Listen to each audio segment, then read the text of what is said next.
So hello everyone, it's 6 o'clock. We're going to give everybody probably about 6 or 7 minutes. I know our crew in Tennessee, they've got a couple of presentations with some of their customers that are doing right now they're doing kind of like some testimonials and things like that, so we're going to give them a few minutes. And then we've got a couple of patients that are still waiting to come in. Traffic's pretty bad around here, but can you confirm that I'm on? B? Good? Okay. So we'll just keep it up and we'll keep streaming live. We're going to go on, like I said, probably in about 5-7 minutes from now. So if you got to go up, anybody in here needs to go use the restroom or anything like that, feel free. We've got one restroom out in the lobby, and then if you walk through the break room, we've got 2 other bathrooms down the hallway. So 4. Of course, we've got, like I said, one big group in Tennessee, and then we've got a group down the street from us, and then we've got our office here. So hopefully tonight, our goal is to get as many people on as possible, of course, to start educating them about exactly what science says, what does the literature say. Everything has to go with basically the applications of CBD. There's a lot of misconceptions, misinformation, and obviously mislabeling. So we'll give it a few more minutes.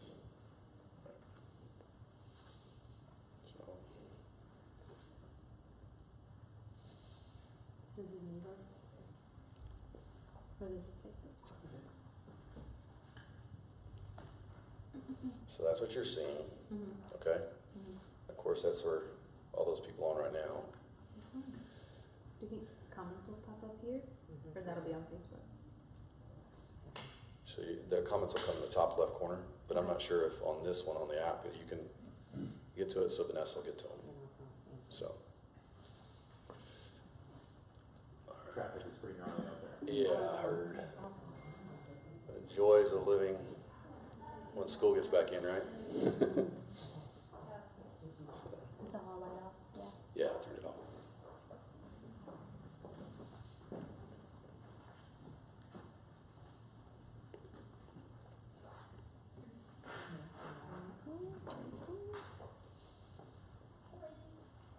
Is it giving you any connectivity or anything, signs? Nothing? Okay.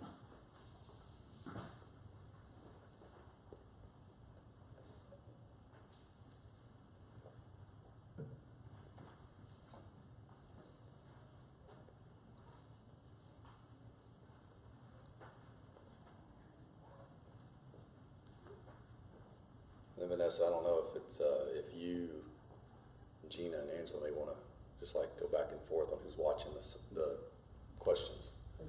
Perfect.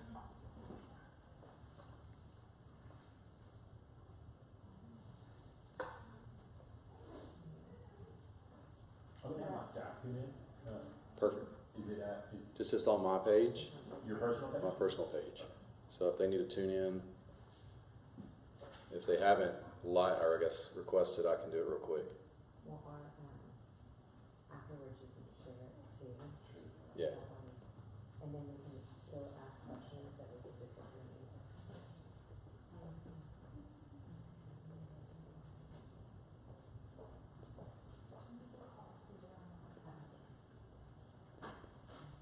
Cool. Yeah, I can't see the phone. You can? It's on hers, but it's fine. Perfect. All right. John, is it better today? And I did find out, I guess it's because maybe our lovely Comcast internet here, we can only do 720p. So we're not doing anything in 1080 today.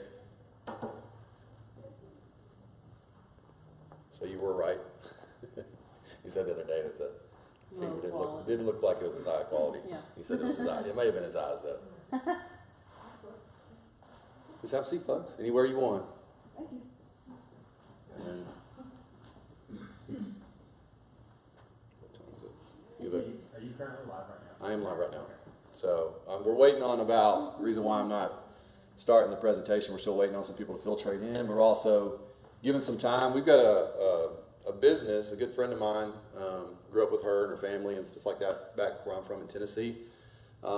She started a business called Nature's Elite that just basically specializes in some of the off-the-cuff kind of nutraceuticals like CBD. That's kind of new information, things like that. So she wants her customer base to have a good knowledge of what, you know, they're coming to get, what, you know, what are they seeking out, what are they hearing, that kind of stuff. Because again, where I'm from in Tennessee, it takes some time.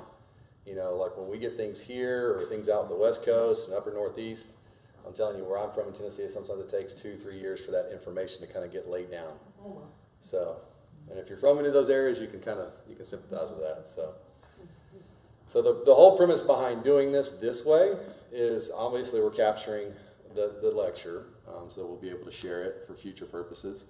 But really is to be able to hit as big a target audience as we can. You know, we have a limited space here in our gym. Like I said, you know, 30 or 40 people can fit in here, but that's why Nativity's got some folks down at their gathering center. So they've got about another 15 or 20 over there, maybe 30 as they filtrate in. And then in Tennessee, I have no idea how many. So, and then everybody else getting on live. So it's not going to show exactly probably how many people are viewing this, but it's going to give us a good indication of just how this kind of platform works. Because if it works really well, I can guarantee you that because of what we've got here, we're going to start doing these a lot more frequently on different topics, not just has to do with CBD. Sometimes health and fitness, nutrition, everything has to do with really kind of healing oneself. So it's 6:06. We'll still give it about another minute, and then we'll get started.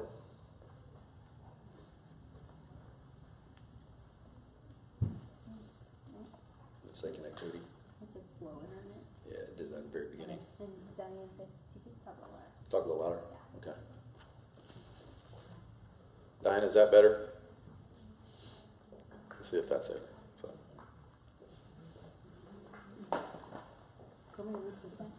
No, it's okay. It's just going to keep coming up. Just remind me to just make sure I just step over that.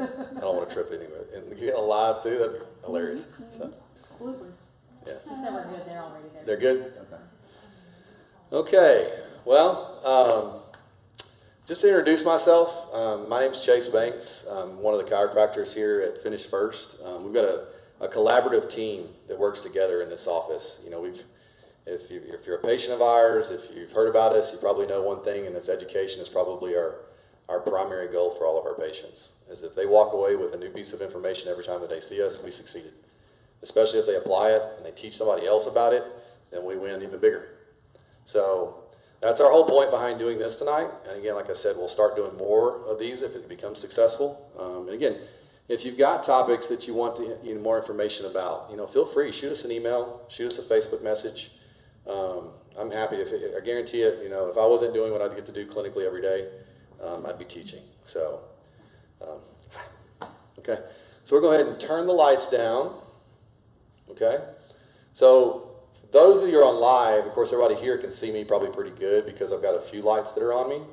But those of you who are live, you're probably going to see maybe some shadows of me, things like that. But we're going to kind of turn the lights on and off in certain sections so we can cover all the topics that we want to talk about. If you have questions, as we go through, I hit a specific topic, ask them. Because I've got 3 or 4 people right now that are here in this room that are picking up some of the questions. And if we get 3 or 4 of them that are identical or it's the same subject matter, then we're probably going to hit on it in the middle of the actual seminar. Okay? If it's towards the end, we'll go over those as well. We'll have about 15 minutes to kind of hash those out. Okay? So tonight is brought to you by a few companies. Obviously, our office, Finish First, is kind of doing the whole bit of the actual lecture. But Nature's Elite, this is kind of inspired by our friend Diana back in Tennessee. When she opened up her business, I think it was a day after or maybe 2 days after Thanksgiving. And so primary goal for her is to basically help people, find ways to improve their own lives, to help themselves to a health and wellness base, because she's learned so much through her journey on her own, obviously her history of her family and things like that, and it's inspired her to pass that knowledge on to other individuals. And she's turned into a business model. I think it's phenomenal. So also too with Nativity, they do a great job to support us as we support them. The birthing center has done so much for my family. I've got 3 children that we've had at that birthing center. And the whole entire staff, the midwives, absolutely amazing. Can't thank them enough. And so some of the products that we'll actually demo tonight and we'll be talking about are from a company that we've used here in this office for quite some time. It took us, we've probably been, Angela, we've been using CBD on and off for what, at least 2-3 years? And so the problem we were running into was having companies that had a viable stream of raw materials that was effective and that was replicatable. And that's what we ran into. We would buy a lot of what we got from a specific supplier. It would work great. We would get good feedback.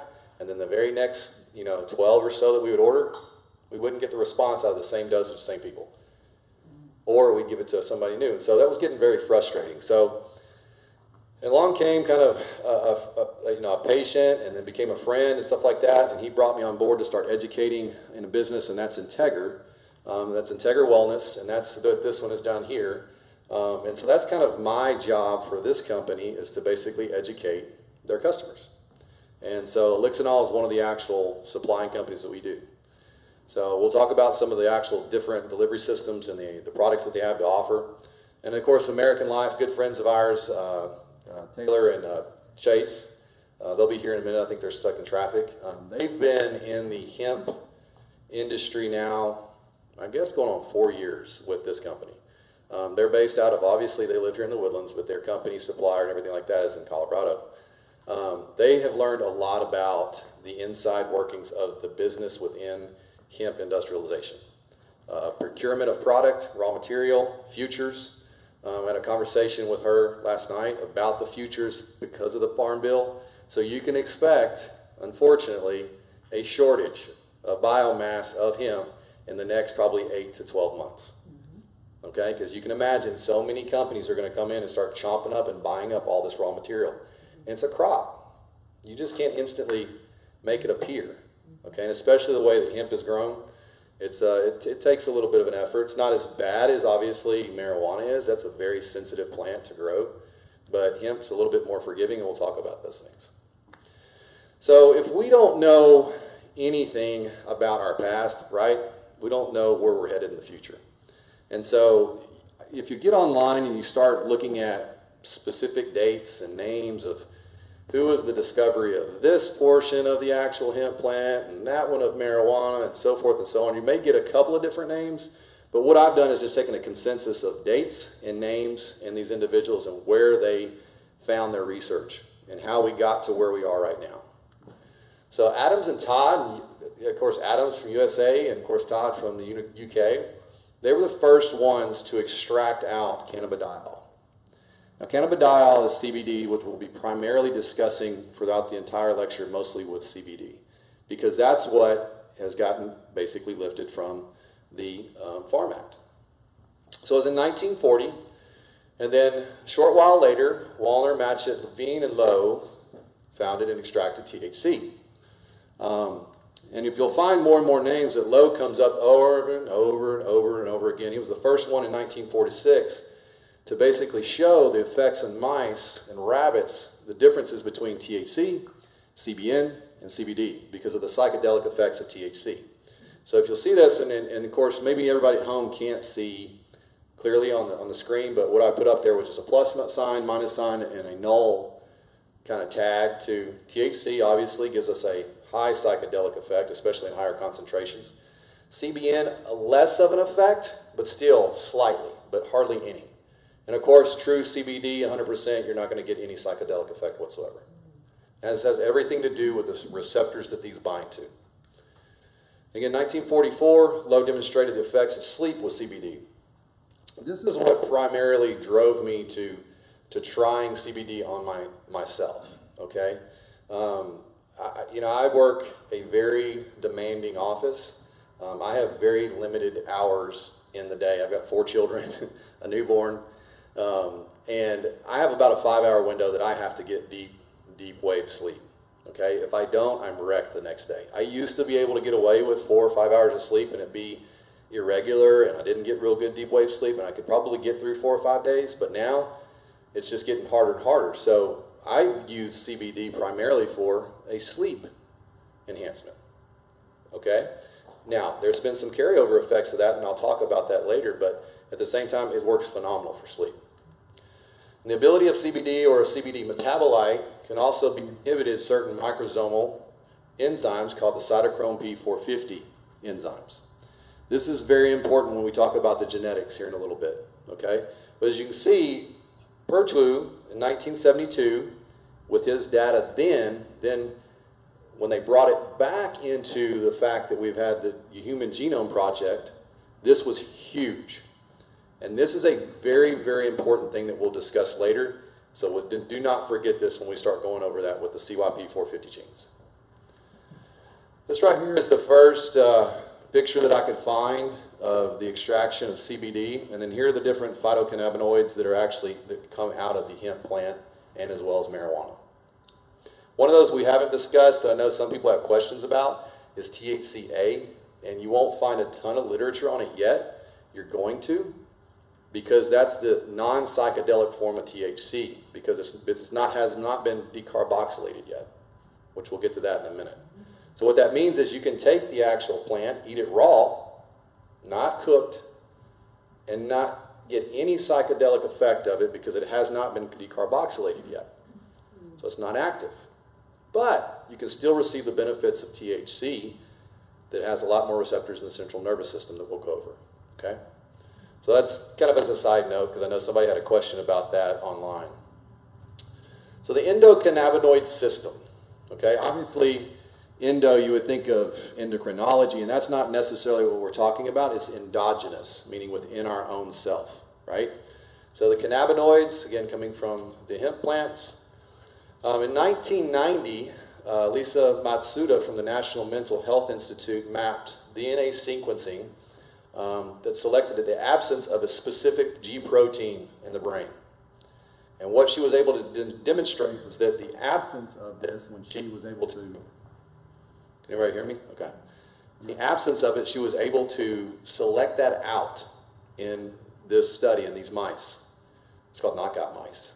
But the nice thing working about rodents and mice and rabbits is that they have a very high metabolism. You can actually take generation after generation, and you can birth them and grow them really quickly. So it's easy to make studies. And from a chromosomal standpoint, they're really close to the human body itself. But she was able to select that out, and what they found was when they did, and they administered THC, the mice had no ill effect. They had no, lucidity. They had no change in pupil dilation, anything. So that was pretty profound. And in 1992 at the Hebrew University, which actually in Jerusalem and in Israel, there's lots of cannabis research, tons. But Dr. Hanas, an American researcher, and you'll hear a lot about this individual right here, Dr. Devon, discovered the endocannabinoid system as we know it today because of an actual ligand called anandamide. Now, what's so impactful with this is that eventually we're probably going to start seeing this in blood work, okay? That this will be like if you, for instance, you have certain, blood work that you get done from a wellness panel and you want to find out whether or not you're endocannabinoid deficient. This is what they're probably going to start doing, is having this or some type of metabolite of this in that blood work. Because depending on a low range or a high range will give us some indication of what your body's going through within its own endocannabinoid system. So it's going to have probably a finite actual amount, and it's going to take some time and a lot of research and a huge population to do so. But the nice thing about the Farm Bill, I think we're going to see more and more of it. The side of that, when most of the research that you will see doesn't have a lot to do with like what you would consider what we have here, which would be some of the full spectrum products. It's a lot of synthetic forms where they've isolated out one specific compound, and they're testing that one compound. Because it's very hard when you've got a full spectrum product to not say, okay, is there some just synergistic effect with all these other things? So it's really hard to make an isolatory experiment, okay? So this is huge. So the endocannabinoid system, if you don't hear anything today, listen to this and remember this, is that the endocannabinoid system performs multiple tasks, but the goal is always to maintain a stable environment despite fluctuations in the external environment. It is a system that creates homeostasis within the body. When an imbalance is detected within our internal environment, the body synthesizes endocannabinoids that interact with the cannabinoid receptor. This stimulates a chemical response that works to return the physiological process back to homeostasis. However, in some cases, there is a deficiency. in the endocannabinoid signaling. The condition is known as the clinical endocannabinoid deficiency. Reasons to as why this condition occurs ranges from our bodies not synthesizing enough endocannabinoids or bodies not producing enough cannabinoid receptors. An abundance of enzymes that break down cannabinoids, also genetics or outside sources such as food and medications that decrease the endocannabinoid system signaling. The phytocannabinoids contained in cannabis can be used to supplement the deficiency. By stimulating and supporting your endocannabinoid system, one can find relief from a multitude of illness and conditions. This is pretty profound. This paragraph right here explains everything that I will go over in a 30,000 foot level view. Okay? What's cool about this is that if you're someone who that's not on a lot of different medications and you pretty much take care of yourself, but you may notice that you might be a little run down, or you try to eat as best you can, maybe fall off of some from time to time. You start utilizing the correct forms of CBD of what you're trying to see. Like for me, it was sleep, right? I saw a very quick response to that, and I stuck with it. And because of that, it allowed my endocannabinoid system to reach a better homeostatic basis. So what did I start finding out? Better mental clarity, better alertness. My ability to recover from like little inflammatory events, like I've got a very arthritic back, and my wife can attest to this. The last really year and a half for me has been better than I was when I was 16 years old when I first really injured it, and it's made a huge difference. Do I still have aches and pains yet? Are they as severe? By no means. But there's also a multitude of other things that I do as well. But I think this is one of those things that kind of helped, tighten me up a notch or two. So, not to get too complicated, but what I want you guys to see here are the different receptors that we'll talk about. CB1 and CB2. CB1 is primarily a THC receptor, okay? It's found primarily, mostly in the central nervous system, so the brain and spinal cord. The peripheral nervous system, and also the immune system, the musculoskeletal system, that's why you see all these other little dots. That's for CB2 receptors. Now, what a lot of people don't realize is that with CB1 and CB2, well, CBD, cannabidiol, doesn't necessarily have a direct linkage into these receptors. But what does it do? It helps kind of cleanse them. It helps them to basically be healthier. It helps them better to accept that anandamide that we talked about, and also 2-AG, which is another ligand. And these things will actually fit like a key in a doorknob. And what they do is they kind of start the cascade of proper signaling at where our nervous system sends signals to the next level down. So if what you're seeing here is basically a pre- and post-synaptic neuron, and those are the neurotransmitters in between. So you've probably heard of medications like SSRIs or mood stabilizers and anxiolytics. That's where they work, is by trying to alter these receptors. Well, guess what? They don't have a really good way of getting across the blood-brain barrier. They have to go through a metabolism in the liver that sometimes can be impaired by somebody's genetics. CBD, THC, CBN, those type of things do a much better job of it at a very small molecular level. But it's not that there is to replace those medications. We'll get to that later. But the point is that this is why, if you'll look and see these arrows, you see as THC has much more of affinity for CB1, very little on CB2, and as far as anandamide, it has a lot more affinity for CB1 receptors as well. Okay, I don't want to be too complicated with that. So everybody know what this is? Ever seen this screen? If you haven't seen it very much, your computer is probably running pretty slow. All right? This is a defrag screen. The whole point here is that right here is kind of, you can think about it, if you've ever watched your computer defrag, who all here has done that? Everybody's like, I've never seen that. I have an IT guy that does that. Can we go over that? It can be really cool to see, but frustrating. Because it can be like your computer, you turn it on, and all of a sudden your little Microsoft screen is just going, and it sits there, takes forever to power up. Or you try to transition from one software to the next and it's just staying on the screen. Or you're just seeing it's just really slow, or maybe not remembering, something that you say. That's because you either have too many files in the wrong places and things are on top of each other and it's just kind of discombobulated and just dirty. So this cleans it up. That's what defragging is. That's a lot like what CBD does to the endocannabinoid system. It defrags those receptors.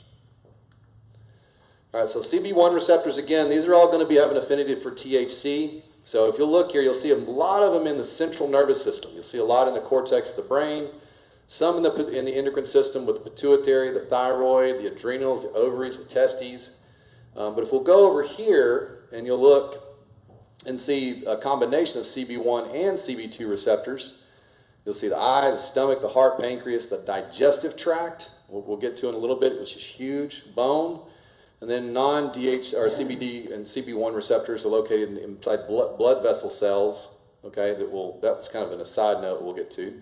But the CB2, again, everybody as far as research you should know is that if anything of a receptor that it mimics at CBD will be to a CB2 receptor.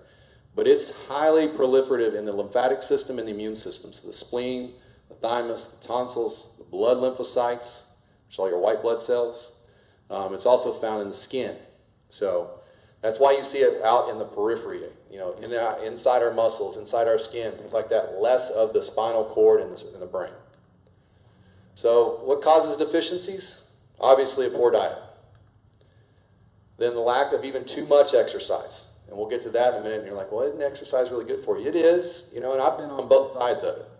Where I've either not trained so much and seen my body, starve for serotonin, and I've seen it to where my nervous system is so shot that I can barely get out of bed the next day and I feel like I got the flu from training all week.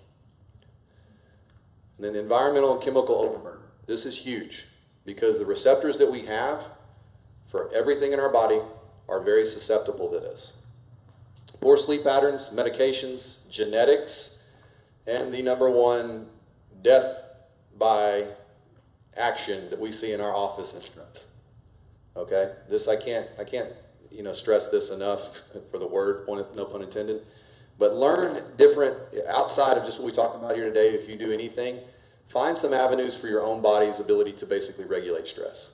Whether it's meditation, whether it's getting right with whatever you believe in, find those things that can kind of bring you down a notch or two. And for us, the chemical overburden due to your diets. This is a big one. So processed foods high in trans fats, dyes, colorings, foods that are heavy laden with pesticides and herbicides. This is the American diet, guys. If you look at this picture here, what do you see? You see sodas, pretzels, hamburgers. Obviously, it doesn't look very good. We are making ourselves very sick with what we eat, right?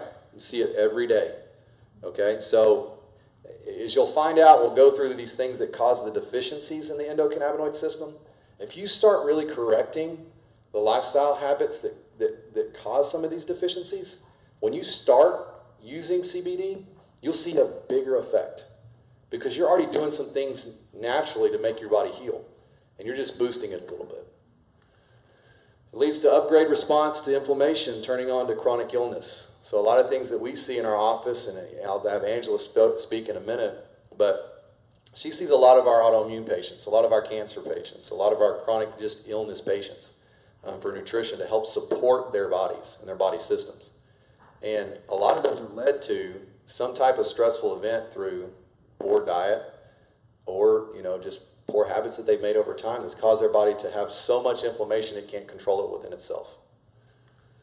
Which leads to type 2 diabetes, obviously neurodegenerative diseases like Parkinson's, Alzheimer's, other types of chronic neurodegenerative diseases, cancer, cardiovascular disease, and obviously metabolic syndrome. So again, health and fitness are very balanced, okay? It has to do with two things, stress and rest. And if you've been to any of my lectures before that have to do with this concept, I'm very passionate about it. Because it's a very simple model that you can ring true through, whether it's training or whether it's just living life, okay? Your body is in a constant state of balance between stress and rest. Your nervous system, your endocrine system, your digestive system, your immune system, it does not matter. And the point is with fitness is it's all about potentiating the right amount of stress with the right amount of rest and recovery. So let's think about it. You take somebody who is not conditioned and you throw them, they do not work out, they're very sedentary, and of course this is the new year. And what do people do? I'm going to go to the gym every day. And what happens by February? They're done because they can't keep up. Their body can't recover. Versus if they started a little slower, maybe 2 days a week, maybe a little bit of walking, slowly gauge their body into it, they'd be able to progress their overall fitness range. And the whole point is that you have a normal level of performance, and then you really push yourself to stress. You're stressing it with resistance training, you may be running, whatever it may be, CrossFit, doesn't matter. There's a recovery phase. Typically it takes 2 to 3 days to recover from breaking down muscle tissue because you have an inflammatory phase to that. That's the reason why if somebody deadlifted let's say 500 pounds, and that's the first time they ever did that. Well, I can guarantee you they're not going to hit that number again for at least 4 or 5 days because their nervous system hasn't responded and hadn't recovered properly. So this is a big part of it. So allowing your body to recover allows yourself to do something we call super compensate. And so how you step up your fitness level or your health level is you got to have the right amount of nutrition, hydration, and sleep. And as it progresses for a few days, rest, eat, sleep, train again, guess what happens? Boom. And if you do that consistently, you go from point A to point B. And then sleep patterns. Again, this was my reasoning behind starting CBD and really understanding its whole concept. So poor sleep patterns cause neurotransmitter and adrenal hormone insufficiency. Short and simple. And when we look at the it's leading to reduced endocrine function for the hypothyroidism, hypogonadism. Hypogonadism is for, I see a lot of perimenopause women in the office. I see a lot of men that basically start at a very low testosterone state at a very young age. It has a lot to do with the stress that they're under, whether it's their diet, genetics, but this is a big part of it. That's hypogonadism and decreased immune response. So this is what a proper sleep cycle should look like. Okay? This deep wave sleep down at the bottom, it almost looks like a cityscape, right? So if you took your fingers and went down, you should hit deep wave sleep 4 or 5 times throughout the night. You should stay in it probably about 30 minutes each time. The point is I see a lot of people when they might use a Fitbit, there's some new apps on the new Apple phone that you can actually just lay your phone and with that new, camera that it's got, it'll pick up how you move at night and then register this without having anything on your like a watch or anything. So it's pretty cool. So again, like for me, like I said, by the time I put my head down, I have a 5-hour window. Then I got to get up, I got to get to work early because I can't do a whole lot of work at night because of my kids. So I try to do as much as I can here. So that 5 hours has to be productive. CBD helps tremendously for that. And this is just a short kind of like graph because in our office we see a lot of firefighters, police officers, EMT, what we call occupational athletes. They go through shift work syndrome, and it is devastating to the body. Devastating. It leads to cardiovascular disease, cancers, obviously diabetes, and things like that. But what we see that a lot of people don't realize is that the neurological decline, that they start to see that their ability to be quick at responses, to remember things, short-term memory, things like that, get less and less as the years go on. I mean, you can see here someone have almost a 20% reduction in just 10 years' time of their cognitive flexibility. Just 10 years. How long do people work sometimes in these jobs? At least 30. So you can imagine, they have 60% cognitive decline by the time that they're 60 years old. If they started work at 30, if they started that job, it's pretty sad. It's hard on the body. We're made to sleep at night. Our body submits, hormones because of that. And genetics and epigenetics. It's by far the most complicated and most important 1% difference between us all. And if you don't do anything, with what I talk about today, learn a little bit about yourself. If you haven't done any genetic testing, trust me guys, it's invest in yourself with a little bit of money and figure out if you can do it on your own. What I mean by that is going to a physician, a functional medicine doctor, somebody that deals with wellness, and do some genetic testing on yourself. Find out how you metabolize drugs, supplements, foods, The technology's out there. It's not that expensive. Now with 23andMe, you can upcharge that and do like a bonus. It's not just the $99 Ancestry one. I think it's about another $79 maybe. And it will give you something called Prometheus. And Prometheus has to do with a lot of the genetic factors that we'll talk about in a minute. But it does not really explain too much about what that does for you. It just says, hey, this is your snippet. You'll find out more information about it. But there are DNA tests that will give you lengthy information about your genetic variances. So some of those variances we'll talk about. Methylation. This is master in the body. What I mean by that is that our body has pathways to detox, to increase serotonin, to balance dopamine and serotonin, to basically just improve all body functions. And it has a lot to do with methylation, namely DNA transcription. So our body's ability to turn genes on and off is very dependent upon this process. So what happens here is that our body has a master donor for methylation. It's called SAMe. It's secreted in the brain. Okay? If you have a precursor to that that's deficient, okay, one of it is 5-methylhydrofolate. And so that type of folate is what our body uses to make SAMe. And what happens there is that your body has a tendency to not produce as much. There's a genetic variation called MTHFR. Everybody heard of it? There's a couple of different snippets of DNA for it. Okay, women are much more prone to this than men are, but and this is what I'm going to ask Angela on. Angela, you say what percent of the population is affected by this? MTHFR? Yeah. I mean 70, it's in the 70s. So 70%, 80%. And why is that important? Well, detoxification. Okay? Primarily in the liver. It has a lot to do with that, and we'll get to that in a second remember we were talking about the CYP450 genes? These are genes, when you look in research, they have to do with medications, with supplements, things like that. These two go hand in hand because they work really well in the liver, okay?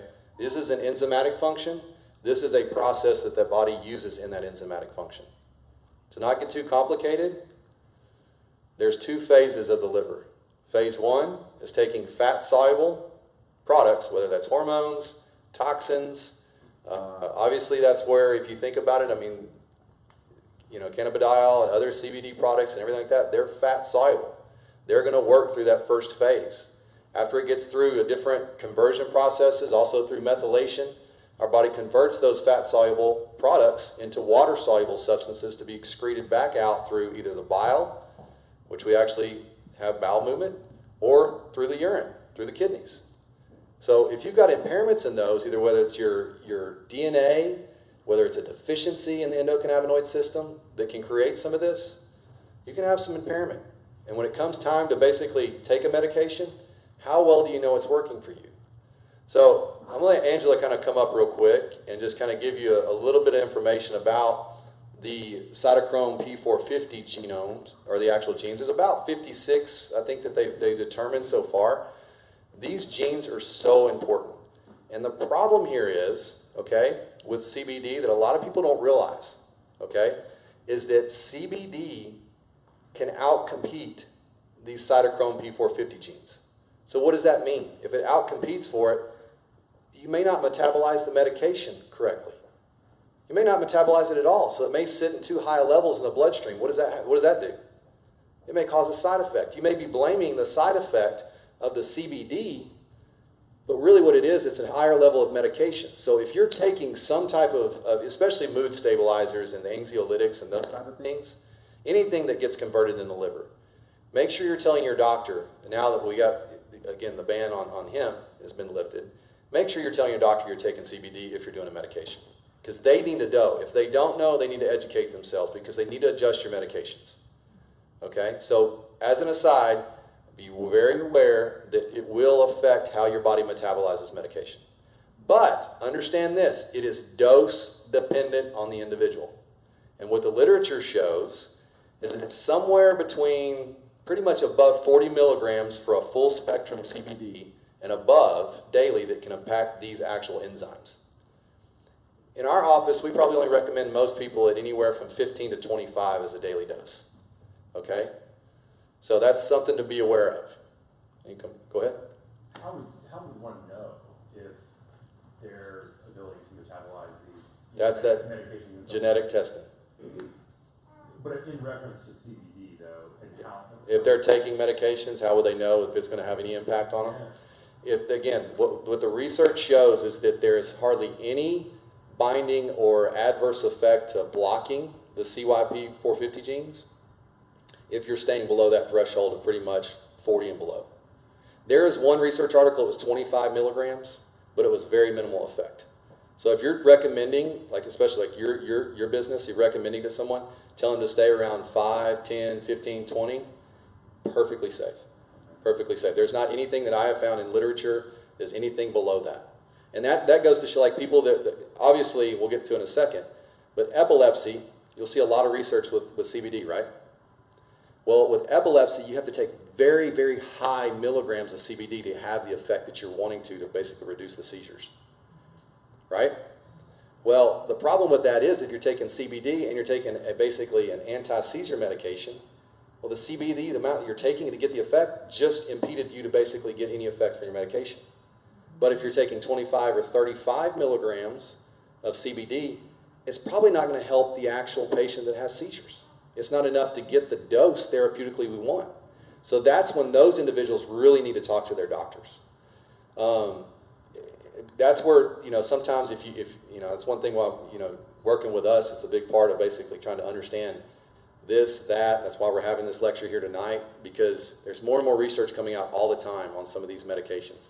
And this is a big one we're talking about tonight. But Angela, why don't you come up here and tell everybody here and then everybody that's watching at home a little bit about what you see in practice, the aspects of the cytochrome P450 genome and things like that. Okay. Chase, I have a question on that. Yes. With the genetic test that y'all do here, like the one that I did, that would tell me everything I need to know. Not everything. Not everything. It will show the enzymatic function if you have impairment in it, Uh-huh. but it won't give you any list of medications. Okay, but it just It will let you know, like there is an actual website called genecard.org, and what you can do if you do ever get genetic testing done, no, I think everybody can hear me. If you do get any genetic testing done, you can go onto that website, put in the snippets that have come out from whatever test you had done, and find out every piece of literature that's ever done on that specific snippet. Okay. Okay? And we can list that, because there was some live questions that asked if we could list that information. Clinically, what I see a lot, since I deal with a lot of autoimmune patients, and we talk a lot about methylation, which Chase briefly talked about, it's very complicated, so I'm going to try to keep it very brief. It gives me a little bit of anxiety to try to talk about it because it's so in-depth. But when we talk about, for instance, what we see clinically, when people come into my office and we tend to think that there is a one-size-fits-all magic bullet for things, and there's not. People out there will try to self-diagnose. We see this a lot with Dr. Google. And then they'll come into my office and say, like, I've tried, all these supplements online. It says, oh, with a methylation deficiency, which just honestly means, as a very simplified way, is if you think of literally just circles, right? You have a metabolism, and one circle plays off the other, right? So it's like a flow. If this circle's going and all my enzymes are activating, it hits the next circle flows, and so on. But with methylation, we tend to see a defect somewhere in that metabolic wheel. And so one of the wheels, kind of just think of it as it stops turning. And so we get a buildup somewhere, and then that the rest of the wheels can't go on, right? So when if we just go back to, for instance, methylation, people will look online and say, okay, well, the common thing is let's throw some methylated B vitamins, methylated folate on it, and they do that, but they don't know their genetic baseline. And for some people, adding a little bit more methylated enzymes or vitamins actually increases their anxiety or their symptoms. And so then they'll say to you, well, I've done what I saw online, but I feel tenfold worse than when I started. And that's the same thing that I see with the the liposomes and the Lexinol products. I mean, any products that we've used is people will start throwing CBD on their problems, but they've never addressed what Chase has already mentioned, is all those things in the environment, lifestyle, diet that affect the endocannabinoid system. So now you'll see people say, well, I've had so many patients come into my office and they're like, well, I got this CBD product and I'm taking like oh my gosh, the most ridiculous amount. And my first response is, well, one, the source is probably not good, because if you were taking that much, like, I mean, that's just insane. You know what I mean? Like that, you need, less is more when it comes to CBD. So that's where, when we've had our talks with Dr. Blair, who is the owner of the Elixir company, out there, he's giving his patients like 5 to 10 milligrams, and he said, on the table, he'll give them 5 to 10 milligrams, and he immediately sees their eyes open up. They'll immediately start to see different sensations on such a low dose, where you'll have patients come in and say, I'm taking the highest dose and nothing is helping. Well, okay, you haven't addressed maybe some genetic components, meaning you don't know how you're metabolizing, certain environmental chemicals in certain foods. You're missing the foundation. So there's not a one-size-fits-all bullet for this. And so clinically, that's what I've seen. If somebody comes in with that, my first thing is, okay, well, let's actually kind of take you off a lot of the stuff that you're already on, and let's start all over again. And test some genetics, and see what you need and what you're missing to get the wheels spinning first, because the CBD just actually helps support that. And if you don't have that going, you're not going to get any effects of it. The cytochrome P450 gene, what Chase was talking about is how CBD will inhibit that, and so that can also be a like we see that with just methylation. So even just taking CBD out of it, we have people that medicate or that digest their medications at a very slower pace than others, and so that does go back to the genetic testing and making sure that you find that out. The other thing I will say is that the way that you're taking CBD, because of your genes, some people may do better with the liposomes, or what we call an oral route. Sometimes your genes won't allow you to digest that, meaning that your stomach you're lacking a lot of the enzymes for proper digestion and proper absorption. And so if you take an oral route of CBD, you might not be getting the right treatment, because you actually may need to take it topically, or take it like vape form, or in a capsule. You know what I mean? So there's several different ways to take it, and that does depend on your genes. That depends on how your liver functions, and then that depends on what we see clinically as far as treatment. Thanks, Angela. So that last little bit on the slide kind of goes over some of this, is that why do some individuals but take a small amount of a full spectrum? And when I say a small amount, I'm saying like still 25, 30 milligrams, and they still have trace THC if they do like a home kit, or they have a drug test screen, whatever it may be. To be legal hemp, it has to be at 0.3% THC or less, okay, if it's full spectrum. Understand that. We'll get to that in a second. But the point is that some individuals, and this is the genetic portion of this, medications, the CYP 450 component. Why can someone take 40 milligrams and never have any trace amount of THC in their bloodstream, and somebody else can have 25 or 30? The genetic component. Medications. How their body's overall metabolism is. So those are things that you got to start doing some own in-depth look at yourself. And a major misconception is the difference between hemp and marijuana. A lot of people group them together. Of course, that's because of what our government did very, very, very many years ago. But they both come from the cannabis family, but strains are very different. Obviously, cannabis sativa is what the actual CBD oil is extracted from. This is a very tall and skinny plant, okay? The leaves are very skinny. It's really a robust plant. What I mean by that, it can grow in some pretty rough conditions. If you think about it, you think about like Colorado, obviously, hopefully soon we'll see this in Texas.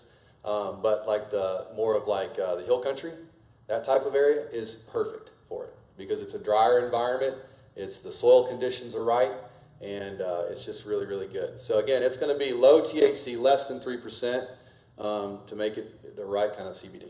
And then, obviously, cannabis indica is shorter and wider, and it's very delicate to grow. To give you a perspective, there's a lot of farms that may have hemp and marijuana.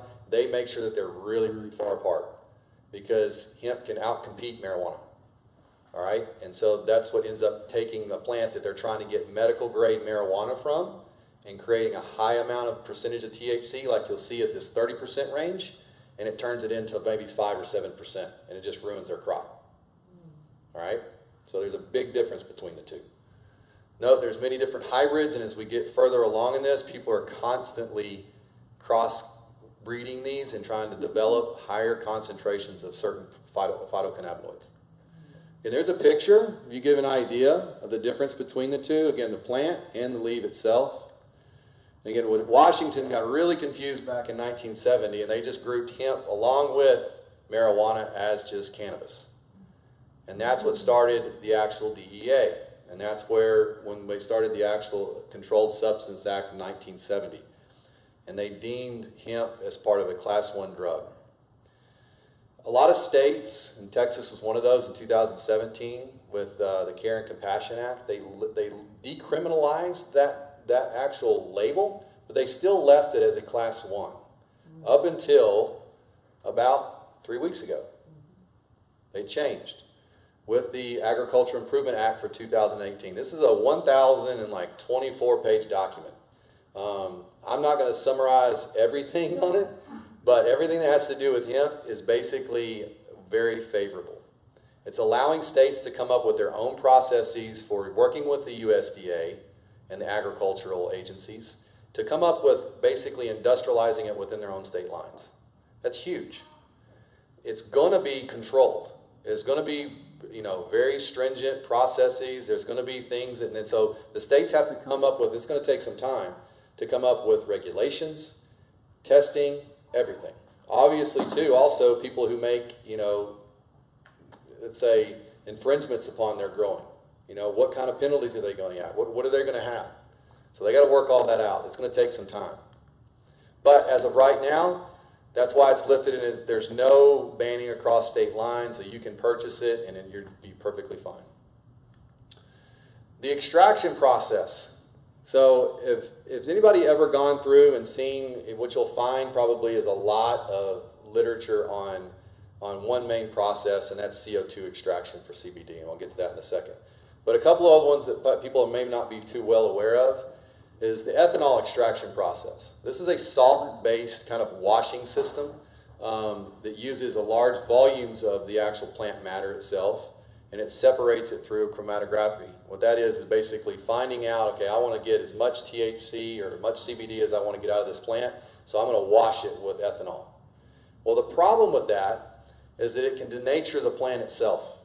It can really deteriorate a lot of the aromatic portions you're wanting to get out of the actual plant. And it leaves behind sometimes chemical residues that can be harmful to the consumer if not treated properly. A lot of people do this stuff at home, and I'll get to that in a second. Steam distillation is probably the most common and worldwide practice for essential oils. And CBD is an essential oil. So the point is that why don't they do it for hemp? Well, it's very, very, very sensitive on heat. And so it oxidizes quickly. So what ends up happening is if you do it through steam distillation, you end up wasting a lot of plant matter. So it takes a whole lot of biomass to get the amount of end product, which is CBD, that you want to get. So CO2 extraction is kind of the industrial standard. Plus, it's very, very controlled. It takes some very high-end equipment. I looked on eBay, I think it was yesterday, at some whole units that you could buy. You're looking at like $350,000, $500,000, $600,000 to basically get a CO2 extractor. You can get a home kit to do ethanol washing for probably $50. And as far as steam distillation, you could probably, if you're a pretty good little welder or something like that, you can make it and do it yourself. I'm from Tennessee, people do it with other stuff. So, again, it requires specialized equipment, but yields the most concentrated oil under the safest conditions for the consumer. So this is kind of a home kit for the solvents of ethanol. As you can see there, they're using Everclear. All right? And over here, this is a decarboxylator. If you don't wash that acetate off, it can be pretty toxic to the body. Okay? So, and this is steam distillation. This is the most simple, really pictorial of what it looks like when most essential oils are extracted out of some type of plant matter. Pretty simple process. Doesn't take a lot of technology, just a little fire and water and some canisters that are metal. And that's what a CO2 extractor looks like. Super complicated, right?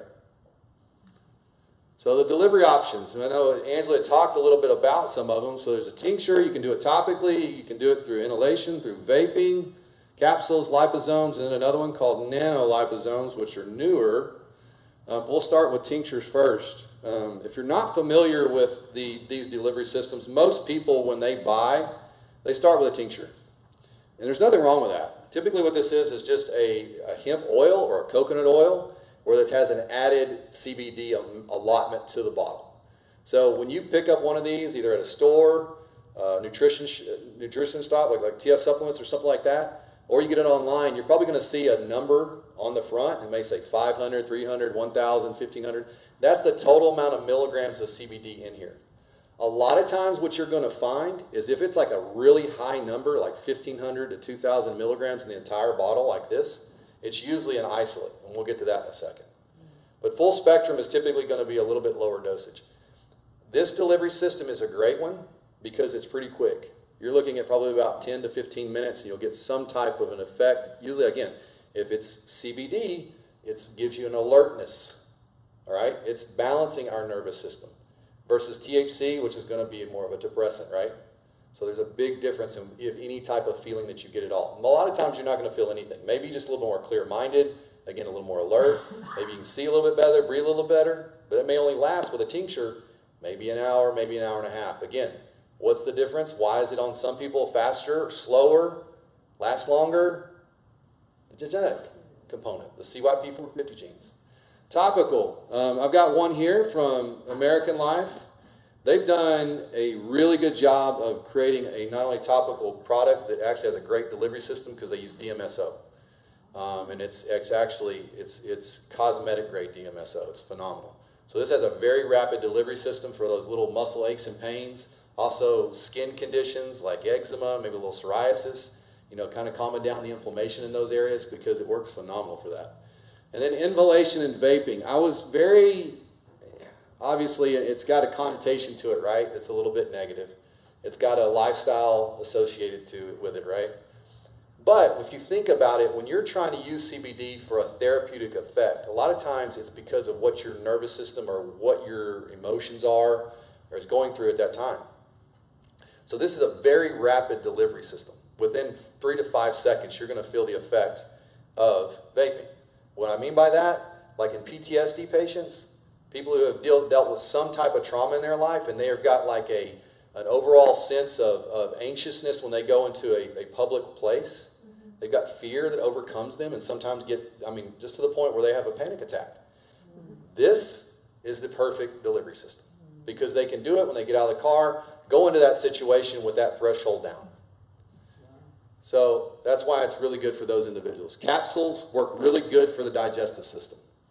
And what I like about that, you can get some that are in gel capsules, you can get some that are just in veggie caps, but patients that have IBS, IBSD, IBSC, sometimes colitis, things like that, it works really well about calming down the inflammation of the digestive system. Liposomes, these are probably the ones that I recommend the most. And the reason why is because I look at it compared to all the other delivery systems as kind of like a delayed release product. So if we're trying to take a CBD product for purposes of balancing the overall homeostasis of our body, this is great because you're getting a slow, steady drip into the bloodstream for several hours. So you're not getting this huge bolus of it at one time and you metabolize it really quickly.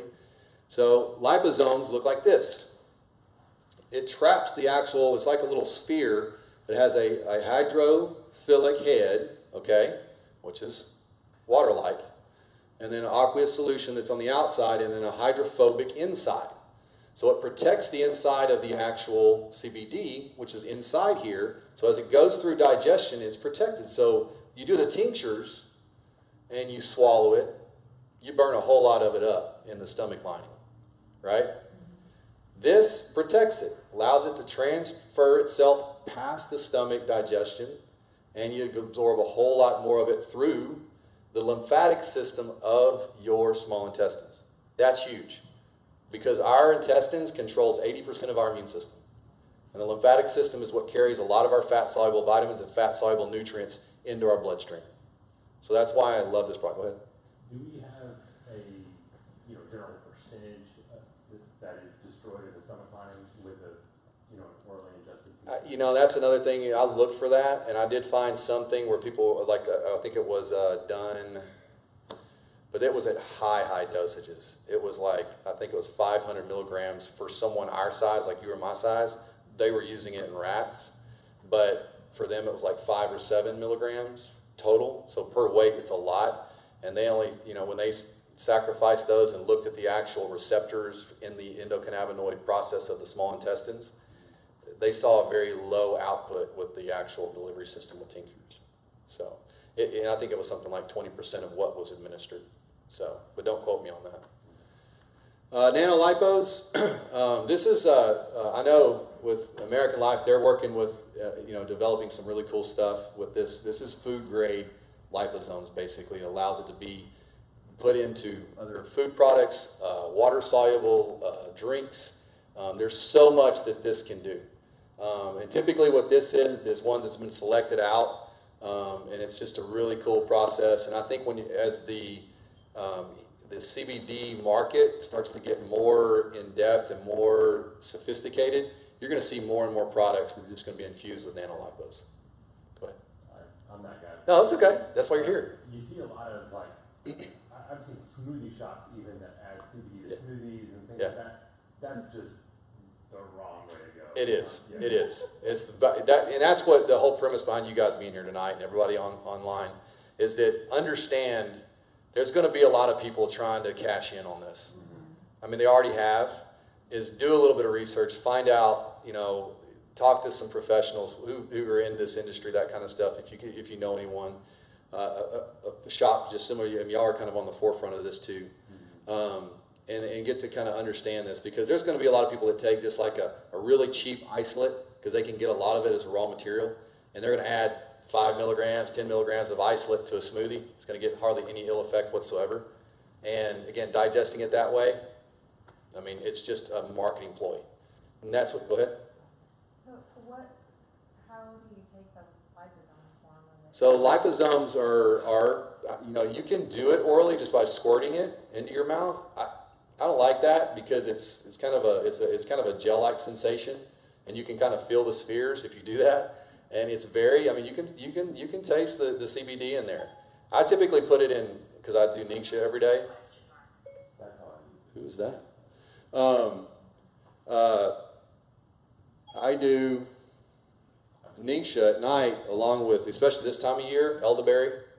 And so I just do like 2 ounces of Ningxia, and I do like about a tablespoon of elderberry, and then I'll do my 15 to 20 milligrams of the liposomes, and I just squirt it in there and drink it.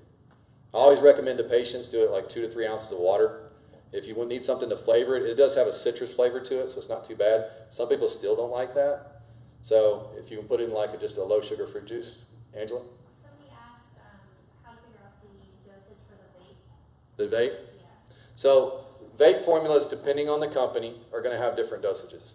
There's also, like for vaping, there's different types of glycerin. There's obviously organic vegetable glycerin.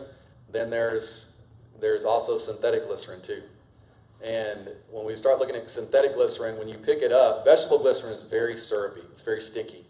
That's how you know you're getting a good grade glycerin. If it's like almost like water, or very just almost like oily, like refractionated, or you know, coconut oil or something like that, that's not going to be a good quality product. And so with vaping, figuring out the dosages of, a lot of times you're not going to get very high dosage in the actual vape pen if you're using one. You might be getting in the entire barrel 5 milligrams at the most. And that one barrel is probably going to last you 4 or 5 usages. And so we typically, when somebody's vaping, we recommend them do 6 to 8 inhalations with it. And that's 6 to 8 4 times. That's a lot. So that means somebody might use the entire day at the most. Okay, so that's like 5 milligrams. That help? Yeah. Okay.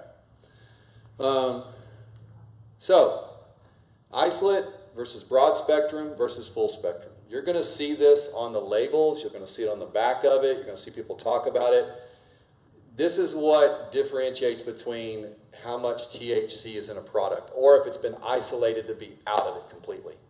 I realize that a lot of people make a product because they need to be well equipped to basically worry about the financial repercussions of somebody having some type of trace amount of THC in their system. I get that. But the CBD from my practitioner standpoint, when I'm administering to a patient or recommending it to them, I'm trying to get the best effect possible.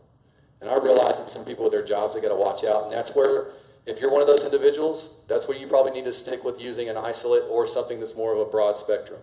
Broad spectrum, an isolate is basically where just they've isolated just through processing, heavily processed, just the CBD. It has then lost almost, not all of its terpene content, but primarily about 95% of it. And we'll get to that in a second.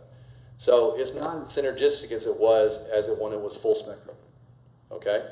Broad spectrum is where they typically either take an isolate and they add other phytocannabinoids to it and make it a little bit more of a broader approach without the THC. Again, THC, CBN, CBD all work synergistically with one another to balance out the endocannabinoid system. So trying to just select one may not necessarily fix the deficiency. Okay? That's the possibility of 0.3, available, a possibility of that. It still has to be virtually impossible. It is, but let's go back to the genetic component. Medications, the impairment that they may have with methylation. We do have incidences of people that are taking 40, 60, 80 milligrams a day of a liposome because it stays in the system longer. Okay? And depending on their impairment, that THC for those individuals may stay in the bloodstream longer. Because again, that CYP450 gene is now bound, okay, by the CBD, and it cannot metabolize the THC as fast. You see how that works? Just like with medications. Until the body metabolizes the CBD and the CYP450 enzymes start doing their thing again. So that's the point, is that you got to watch out for it. What people are taking like 50, 60, 70, 80 and above, obviously certain patients, if they've got a medical condition they're trying to treat, if you look at research and you look at like cancer that we'll talk about in a second, they're doing like 1,000 milligrams a day of CBD. Cost effectiveness, that's expensive, very expensive. Is it effective treatment? Certainly. But the point is, those individuals would certainly, if they did a test, they would have, if they were doing full spectrum at that amount, they're going to have THC amounts in their bloodstream. Go ahead. Will you just repeat the question to the microphone? So what Chris asked was, at low dosages of, like, again, if it's only 0.3%, at what point does it kind of really start to turn into where it's going to be a positive test for THC, or does it really take a lot? And it does. But again, like Angela said, less is better. And try to do some things to control lifestyle habits, and you'll see a bigger benefit from that 10 and 15 and 20 milligram dosage. And is that because they both go through that phase 1 of the liver detoxification? Yes. Okay. Yes. Okay. All right, and this is what we call a terpene wheel. All right, this is what a lot of hemp farming and marijuana and things like that, they're trying to select out specific species or specific strains to have higher certain kinds of terpenes. Terpenes are an aromatic component of the actual hemp oil itself. This is what comes out of basically essential oils. So squiterpenes, monoterpenes, terpenes. There's a lot of other ones too, aldehydes, alcohols, all that kind of stuff.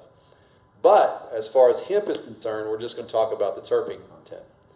So, and again, from our happy oilers out there, the beta-carotene, what is that high in for essential oils? Very, very high. Copaiba, maybe. It's very high in hemp. But I know you guys can't read this right here. This is the actual terpene portions that have to do with that are anti-inflammatory, pain relieving, and that are also anxiolytic, meaning anti-anxiety. This is a very important portion. They're very high in hemp. All right, the CBD research, the benefits of the dosing. We talked a little bit about epilepsy and seizures. When you look at literature, it's going to be in the 300 milligrams, 500 milligram dosage. That's a lot. That's a whole lot. And there's reports of before the actual Farm Bill passed, of poor children that go to the hospital and they do a drug screen on them, that mom and dad were trying to treat that child at home, and all of a sudden, you know, they were doing those dosages, and the parents get called by CPS because then they have THC levels at the hospital. That's not a good thing. Gotta inform your physicians on what you're doing. If you don't, it could cost you. Okay?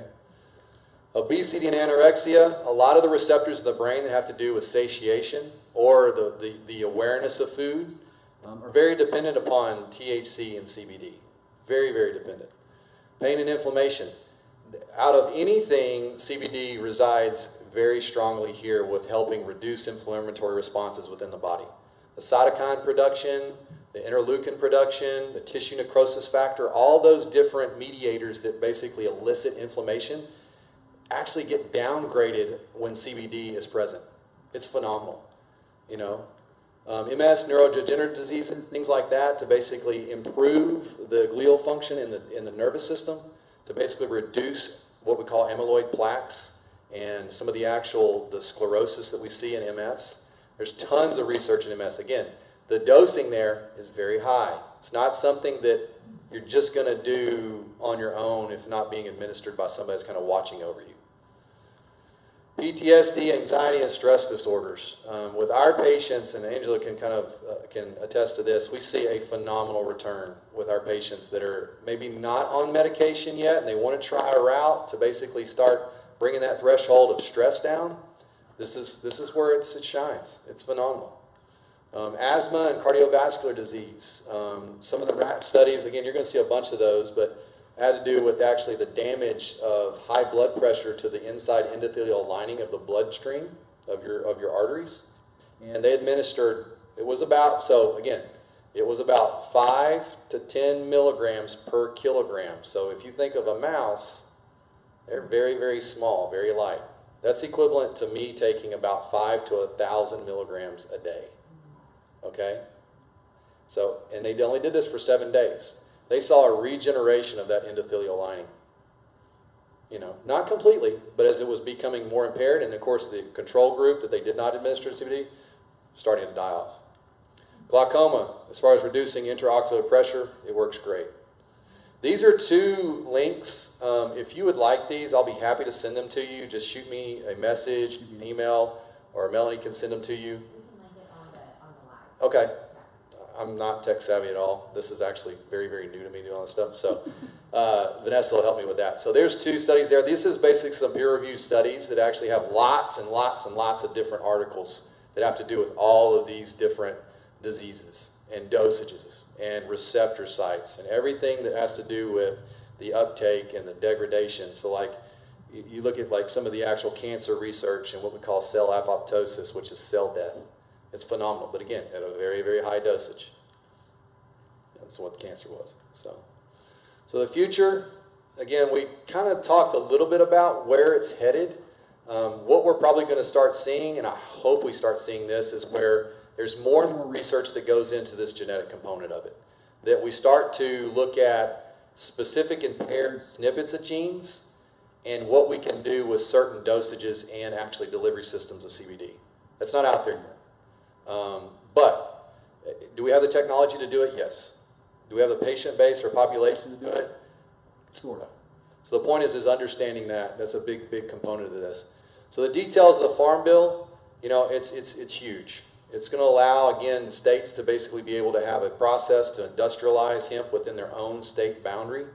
It's going to take time for a lot of states to basically figure out that process.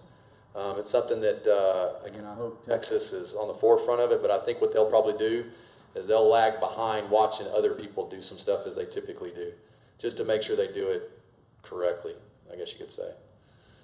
What to watch out for on label claims and faulty companies. This is a big one. I learned a lot on the very front end to see companies that basically, again, were taking some type of bogus, very, very low-grade isolate, charge 1,000 times upfold for what was they saying that it was a full spectrum product or it had a certain milligram dosage or anything like that.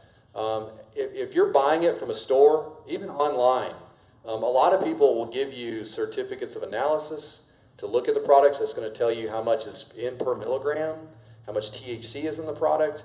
how much pesticides, the herbicides, how the heavy metal content. Look at some of those things, because hemp, you got to think here. Hemp has an affinity to suck up heavy metals out of the ground. So it's hard to basically isolate it from not having any cadmium or arsenic or lead or mercury. But you want to make sure that it doesn't have, what's sad is that the USDA allows us to have certain amounts in our food. I don't think we should have any, but the point is that it has a tendency to suck that out of the ground and sometimes get transferred into the plant. Okay? So watch out for some of those label claims and try to understand why you, again, if you're someone that's going to be getting tested, probably stick with a broad spectrum product, or a very, very, very low dose full spectrum. Is there a time and place for isolates? Yes. I think they have their premise. You're going to have to take them at higher dosages, however. Again, those are going to be THC free. So then do your own research. I think kind of checks and balances or governing body or whatever that. the 0.3?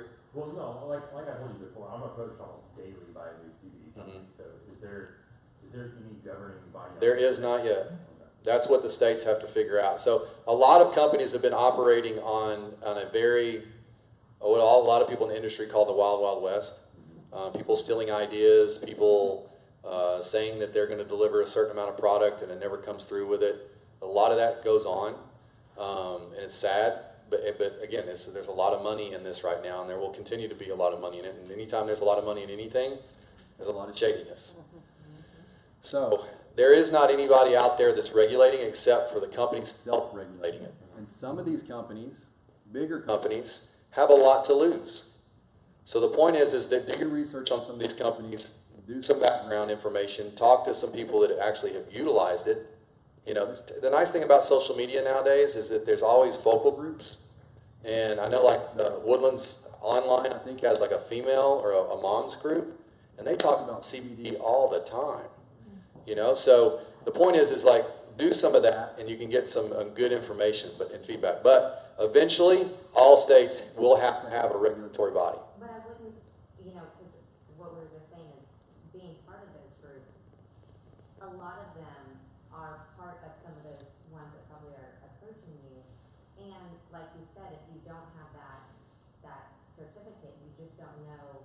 And even the certificates can sometimes get outdated, unfortunately. Right. And a lot of times on those groups, people are misdiagnosing, people are just throwing things at. Very misinformed. Yeah. Very. So I know it's like, again, Taylor and Chase just chimed in. They're the two individuals we were talking about before y'all got here. I talked about y'all's company a little bit. So, so the point is that right now it's just the public health department, this dude that does it locally. They're real hesitant to really, because of now how everything's changed, to probably really crack down on anything, because they don't want to be held liable to basically hurt another company or an individual, like with their job or whatever it may be. So it's really up to us as consumers to make those judgment calls. So there's a lot of lawsuits going on right now. A lot of litigation going on in the supplement industry for false label claims, and I would assume they'd be liable held to the same standard. right, it is. The other difference is that with GMP certifications and SF certifications, all those things get to hold up a lot more in the supplement industry than right now. There's none of that's in the hemp industry whatsoever. But will it come down? Yes, soon.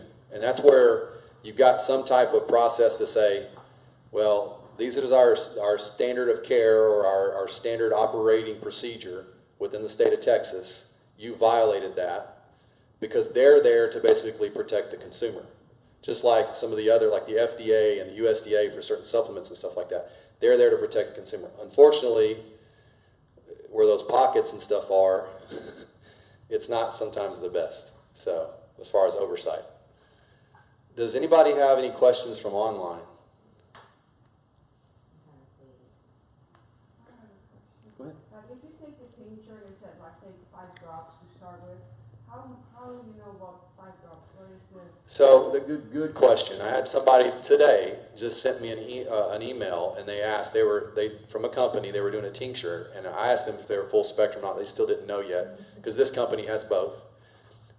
It said, again, outside the label, it said 500 milligrams. She thought she was giving her son, It was a tincture. yeah, I know it was a tincture, half a dropper. So in one of those droppers, this one right over here, this is 30 milliliters. 30, because a whole dropper is 30. No, this entire bottle is 30 milliliters, okay? One dropper, okay, is 1 milliliter. So if I took 30 out of here, all of this material would be gone. So if it's 300 milligrams, divide that by 30 milliliters, that gives you 10 milligrams per milliliter. So if I did a half of one whole dropper, I'm only getting 5 milligrams. So the ones that are dosed where you're just doing a drop, you need to make sure it's graduated. That way you know how much you're taking. But you cannot say like 5 drops is 5 milligrams. I can if I look at that dropper and I took a quarter of it out of there. Like say for instance, I drew it all the way up to where it said 1 milliliter. You know, where it's graduated and it shows you lines. But if it doesn't, If it doesn't, you don't really know. But the point is that if you're doing something that's a full spectrum, and let's say this entire thing, like this is only 300 milligrams, even if you did a whole entire dropper, you're only getting 10 milligrams. So that's where you can kind of just look at your label and make sure that you do your math right and all that kind of stuff. yeah, I think so many people are so uneducated. I mean, That's correct. like- There's so much information that's missing, you know. And even us, I mean, Angela and I mean, I've talked to Chris several times. I'm learning stuff every day. New information. I mean, getting ready for this lecture, I learned a lot about that had to do with specific components of like colitis, ulcerative colitis, Crohn's, celiacs, all those, pretty cool stuff, you know. And so, I mean, I've seen some phenomenal benefits in my own family with it. So, The biggest question I get is the confusion between the two numbers. So oftentimes you'll see something like 1,500 milligrams, and then it'll be 33 milligrams. yes. And nobody really knows. So, like, you've got some of the single dose, like the single dose ones, right? So, you'll say on the package 1,500 milligrams. What that means is that's coming from a concentrated formula that, like, if you bought the like a 30 or 50 ml, then it would have 1,500 milligrams in the entire bottle. Out of that 1 milliliter is 33, so that one draw of that syringe is 1 milliliter. That would be 33 milligrams. That's how that works. Technically, that 1,500 is relatively arbitrary. Like, You know, it's frustrating to me too because, you know, I'm having this conversation with everybody. I have it all the time. And I wish that companies didn't do that, but again, it comes down to marketing. It's just like, was that back in the 90s and early 2000s when you saw like, I don't know, what's all the magazines that females look at? 727 ways to lose weight, you know, or, you know, 400 new, whatever it might be. 6 minute abs. Yeah, that kind of stuff. That's what it's for. It's just from a marketing standpoint. Because most people, believe it or not, they will not turn products over and look at the label. Look at the nutrition facts. They don't, which is sad. Can you repeat the question when she asked it, please? Repeat it. Okay. So they can hear it online. Okay. I was just gonna say, how much do you recommend to get better, deeper sleep, like you're saying you use it for? That's everybody's dependent upon themselves. Okay. I started out personally for myself to give you an idea. Okay. Oh, to repeat the question. Her question was, how do you know what dosage to give yourself when you're going to sleep? Again, that's very dependent upon yourself with your genetics, how much stress you're under, what is the deficiency of your own endocannabinoid receptors or endocannabinoids. So what we always recommend to patients, start at like 5 to 10 milligrams. That doesn't, you don't notice anything, you know, add another 5 milligrams, add another 5 milligrams. This is a homeopathic product, right? It's going to have a reactive effect once it gets to a therapeutic level to basically cleanse that system. It's going to take sometimes, it's not like you do a loading phase because this is fat soluble. It's not water soluble. So it's a little different, okay? So for sleep, I always recommend pretty much around 10, 15. And then, you know, sometimes we have to go up to 20. But most people for sleep get a really good response with basically 12 to 15. Full spectrum, though. That has to have the THC in it then. What's that product? The one with the CBD plus the THC.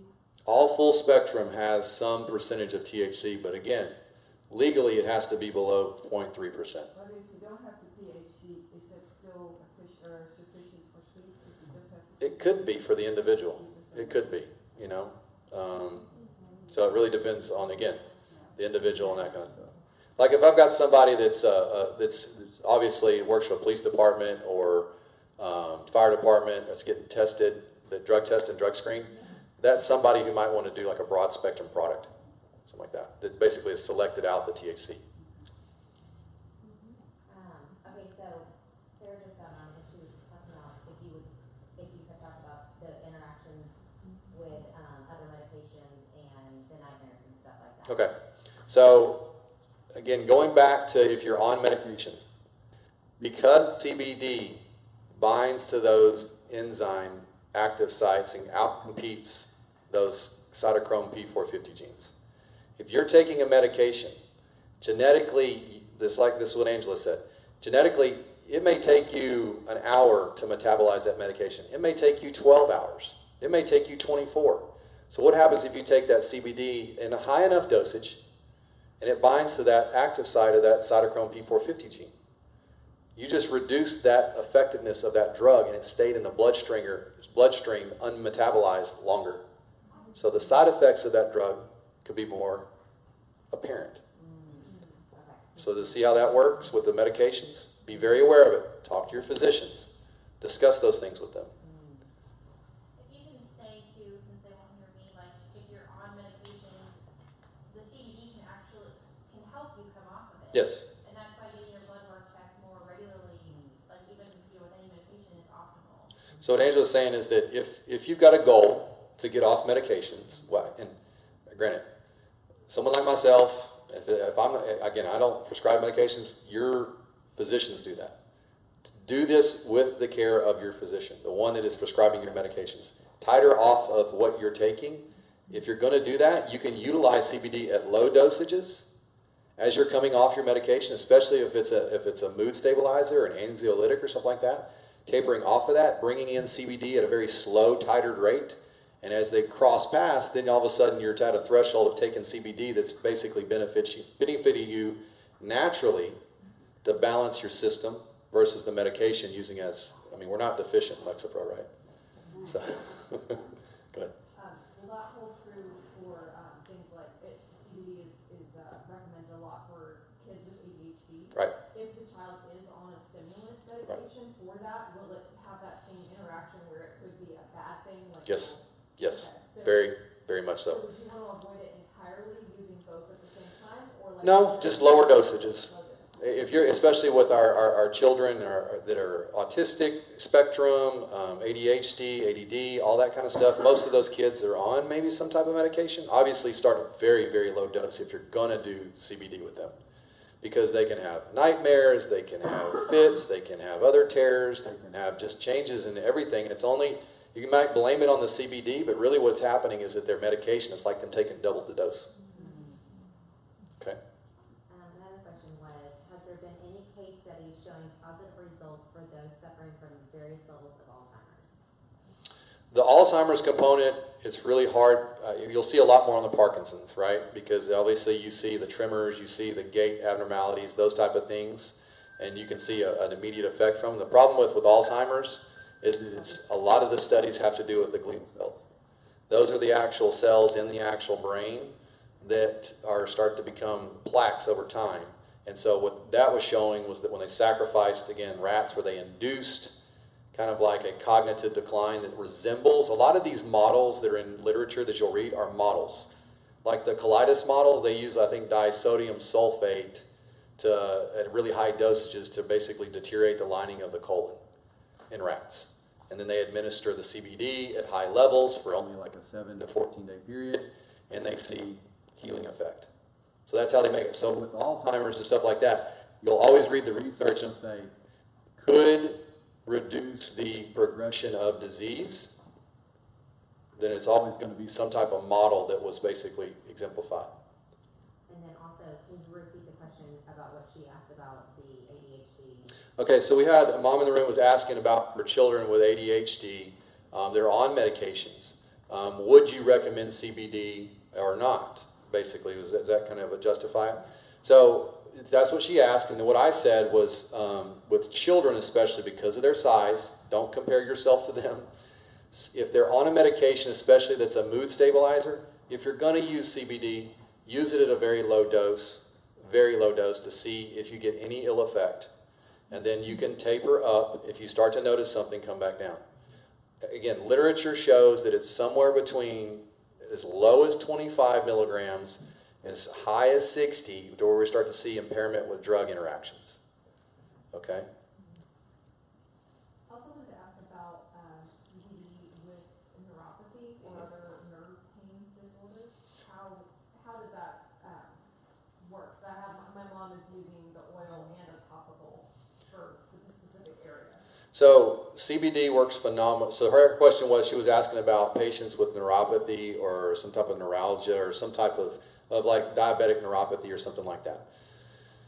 Because it's such an anti-inflammatory mediator, there's something called nociceptive input from our nervous system. When we're in a lot of pain, our nociceptive fibers are very stimulated. People that have neuropathy are hyperactive. What CBD does is bind to that nociceptive receptor, prevents our body from attenuating to that response.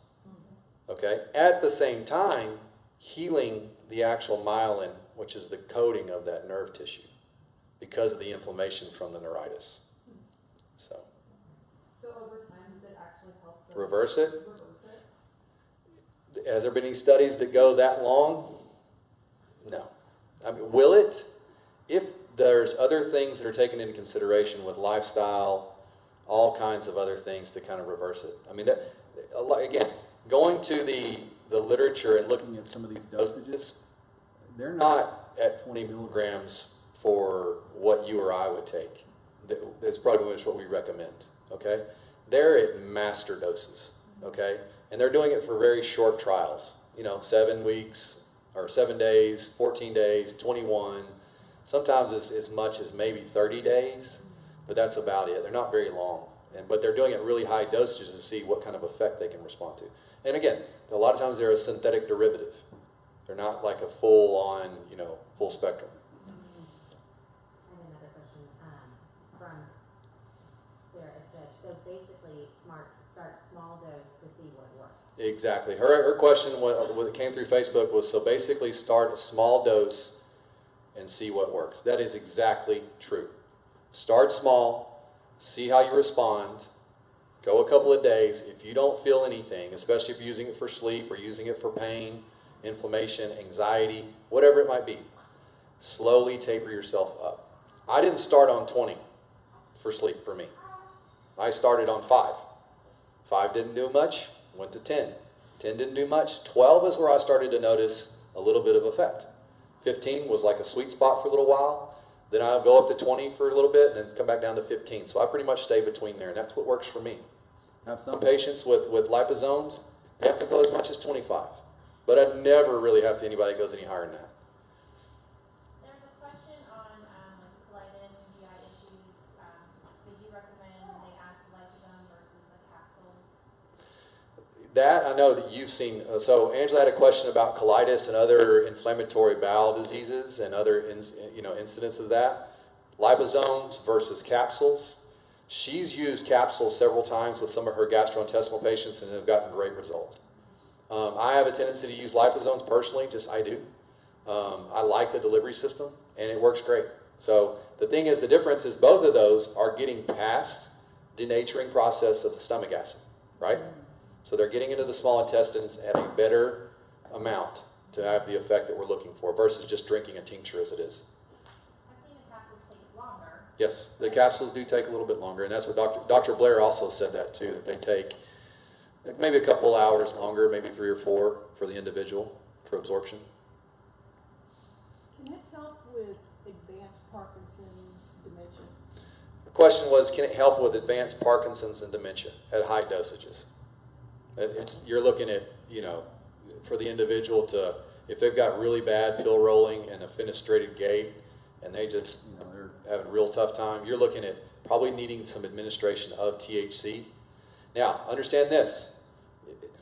There's obviously probably recreational people on this video. When you do higher dosages of CBD, it's not going to allow your THC high to get to the threshold that you probably do when you do just marijuana. What that does is it's going to basically retain the THC in longer time frame, but won't hit peak thresholds as far as a response from a psychedelic effect. Now, can you get, obviously you still get high, but it's not going to be like this crazy euphoric whatever you might be getting, but I don't think I asked the question correctly. but So, in advanced Parkinson's, the dementia that's associated with the years of dopamine, carbidopa, levodopa, Yes. all of that, does it help with that dementia? yes, okay. So she asked about the L-DOPA effect of some of the medications and things like that. So there was actually a study done where they sacrificed and looked at the stratium corpus of the actual brain, so it controls the substantia nigra. That's where the L-DOPA is secreted from. And they saw regeneration of those cells in those rats. So there is a possibility, but high dosages. But that was also with THC too, both CBD and THC. So some of these literature articles are not just selective strictly on CBD. They're going to have some CBD or THC in it too as well. So for glaucoma, will the low dosage have some effect on the pressure in your eyes, or are you saying? Yeah, it was those, and again, some of these diseases are non-specific to the actual dosage. But the glaucoma, for instance, for intraocular pressure, saw a reduction at just 30 milligrams, an equivalent to 30 milligrams. But that's over a longer period of time. So, Is there ever a time, in your opinion, that you would prescribe an isolate over a broad spectrum or a full spectrum? from me, my perspective, Other than the testing and, you know. other than the testing, no. Okay. If there's testing that are in consideration for someone's job, or they're worried about, getting tested or something like that, that's where you got to look to that. But if I'm going to recommend something, I'm going to recommend something that's less processed, that's more synergistic within its own molecular structure, which a full spectrum would be. And that's why. There's one question here. It says, does CBD have an effect on physical fitness? The question is, does CBD have an effect on physical fitness? Now, I don't know if that person's asking a negative effect or a positive effect. Going back to that recovery slides that I had, talking about stress plus rest, if it's going to help you adapt to the stress of the physical training neurologically so that the system becomes more physiologic, well, that's going to have a very, very impactful benefit. I think you had told me one time that you had taken some and then you noticed you weren't as sore. It felt like I recovered much, much faster. Right. And it almost kind of Scared you. Yeah, it kind of scared me a little bit. I kind of felt like I was having a great workout. Yeah. And for you guys that aren't on, can't see around me, this guy's a beast, by the way. So, so he works out really hard. So what Chris was saying was that, and this was several months ago, he had mentioned this to me, that he had a really hard workout, which normally would probably leave him the next day pretty sore and pretty stiff. And he woke up the next day and not like he didn't work out, but it wasn't near to the effect that he would have before. And that's, again, for somebody that's used to having if you have a really tough leg day and trying to get on the toilet the next day, it's kind of hard to get up and off. It's like, wow, what's the difference? So it does have that kind of huge impact on inflammation. Is that going to end up changing your training stimulus? So does that just mean that you don't get used to being able to suffer that much, or the recovery just didn't hurt that bad, or that you didn't get hurt that bad after that? It's just going to reduce the inflammation that a lot of times that you're getting that paramesial fiber in the muscle that gets torn apart. It's just going to allow that 72-hour inflammatory phase to be shortened. That's it. Okay. So. I've seen a humongous anti-inflammatory response. Yeah. I mean, it's not day. Yeah. And that's, for me personally, outside of the sleep, that's what I've noticed. I mean, used to, I could stand, flat-footed, and after, a few hours, my back is starting to kind of go, because I got so much arthritis in it, but from ball and lifting, but it's nothing like it used to be. So, and truthfully, I only take mine 4 or 5 nights a week. Understand with CBD, there is no dependency. There is no, reliant upon it to do what you wanted to do. Now, are you going to notice if you haven't had it for probably 3 or 4 weeks, and you all of a sudden you're like, well, I didn't notice it was making that big of an effect. That's when you bring it back in. It may take another week or so to start getting that effect again, but that's the point. So it's supplemental. It's supplemental, and you got to kind of look at, I don't know how many people look at vitamin D as kind of like an endocrine system stabilizer.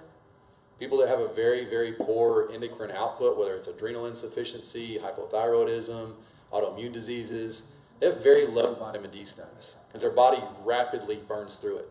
So again, from a supplement standpoint, vitamin D kind of has its own place. CBD is like that. It's there to kind of create this stabilization for the nervous system that trickles down to the immune system, that trickles down to the musculoskeletal system, that helps everything kind of work, coincide together. Again, get back to homeostasis that we're trying to achieve.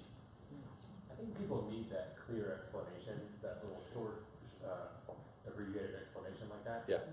It's marketed and sold as a, do everything, end all, be all, cure all, and I think that's led to a lot of confusion. It's led to a lot of confusion, and that's where I have the biggest, like, with everything that we do here, is what drives me nuts more than anything is when people, they advertise superiority, or they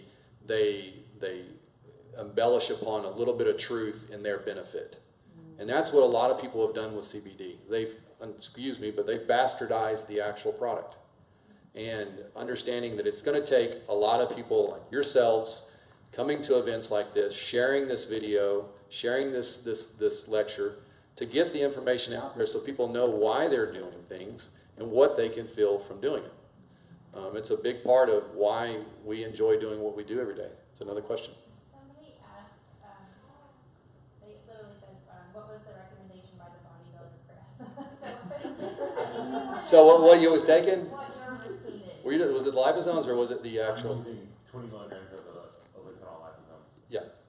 So. I split it up. I actually do 5 milligrams 4 times a day.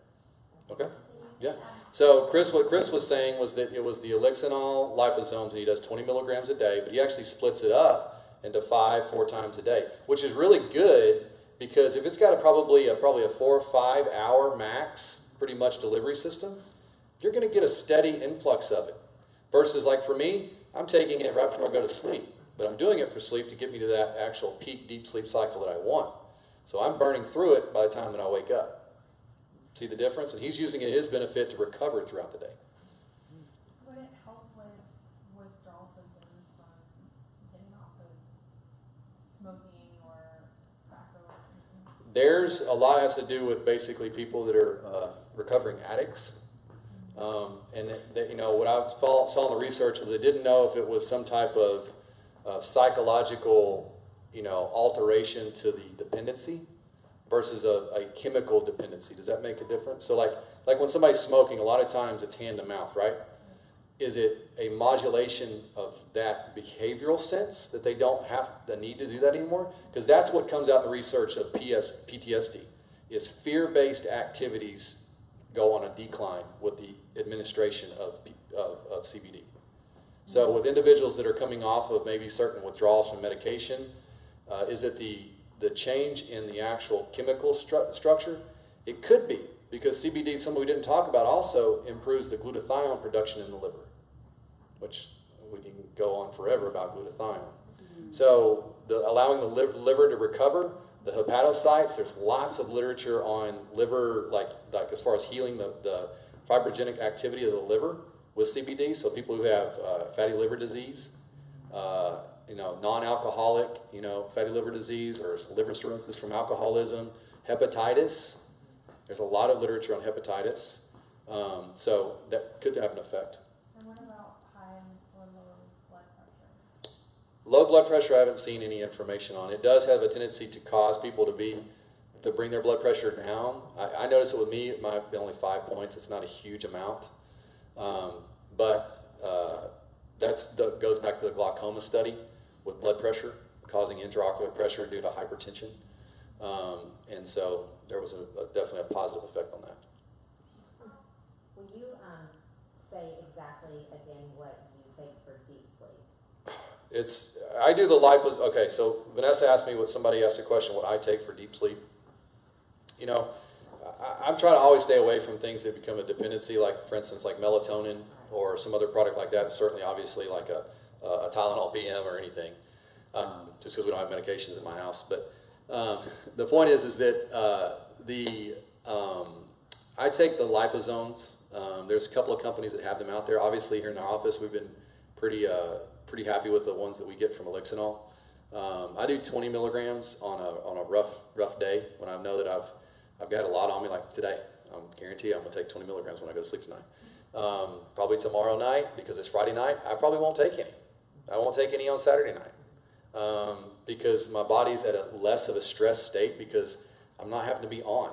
I just have to be dad and I have to be husband, which I love, you know. So, but the point is that it's one of those things. If you've got a lot on you, you may need a little bit more to help your endocannabinoids receptors or the production of the endocannabinoids to be more efficient. It really depends on the individual. Learning your body with this is the key thing. Like you said with the dropper, you know, is 5 drops enough? You know, I don't know if that tincture that you take, if those 5 drops equates to 10 milligrams. I don't know. Go ahead. What's the shelf life of the liposomes once they're? Year and a half, 2 years. Yeah. Will you say that? So as for the shelf life of the liposomes, it's going to be 1.5 to 2 years. So understand this with all essential oils, even with CBD, it has an affinity to oxygen. You leave a top off for long periods of time, what's going to happen? It's going to oxidize. It's going to denature the product. It's going to slow down the active components to it.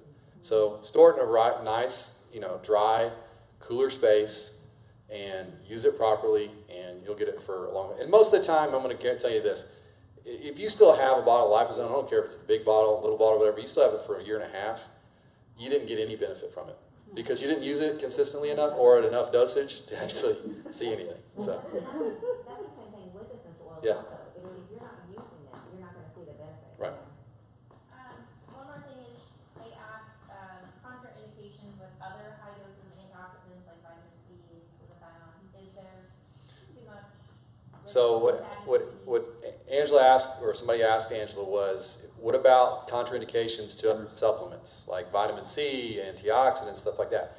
She hit on that a little bit, real briefly, when she talked about methylation, where patients, or people are taking, it's like they put their hand over their eyes and they're just like throwing stuff against the wall to see what sticks and works for them. The problem with that is that if you've got impairment in those enzymatic functions in methylation, well, you might be getting a overload of detoxification effect. It's going to make your nervous system drag down. It's going to make you tired, lethargic. It may make you sick because it's suppressing your immune system.